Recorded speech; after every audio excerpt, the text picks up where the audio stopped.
Comment gérer les pâtures en hiver pour répondre aux besoins nutritionnels de nos animaux tout en préservant les sols? Depuis octobre-novembre, nos animaux ont été sur cette pâture, donc comme vous pouvez le voir, l'herbe est maintenant très rase et il y a des zones de boue qui commencent à apparaître.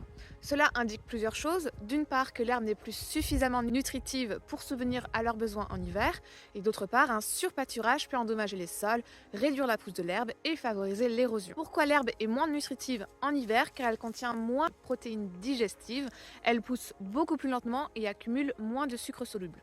Résultat, il ne suffit plus à couvrir les besoins nutritionnels des ânesses, des brebis et de nos petites chèvres. Pour éviter ces problèmes, on a instauré une rotation des pâturages. Donc, tous les matins, on amène nos moutons et nos ânesses dans cette nouvelle parcelle où l'herbe est encore suffisante. Cela permet de limiter leur impact sur le sol et de leur offrir une alimentation plus variée et de meilleure qualité. Par contre, nos chèvres, elles ne viennent pas avec nous, car nous avons des arbres fruitiers dans cette parcelle et elles sont vraiment très gourmandes en jeunes pousses, ce qui pourrait compromettre les plantations. Pour pas qu'elles soient jalouses, on leur met un petit peu de foin qui leur fait énormément plaisir. Vraiment Sarko. Le foin est une nourriture sèche, équilibrée, qui permet de combler le manque d'herbes nutritives, surtout par les temps de pluie. Cela leur évite de devoir sortir et de marcher dans la boue, ce qui peut aussi protéger leur cerveau des infections comme la pourriture de pied.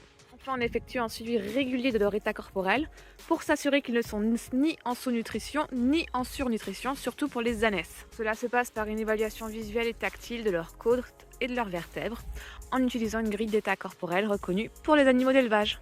Cela nous aide à ajuster leur ration en cas de besoin.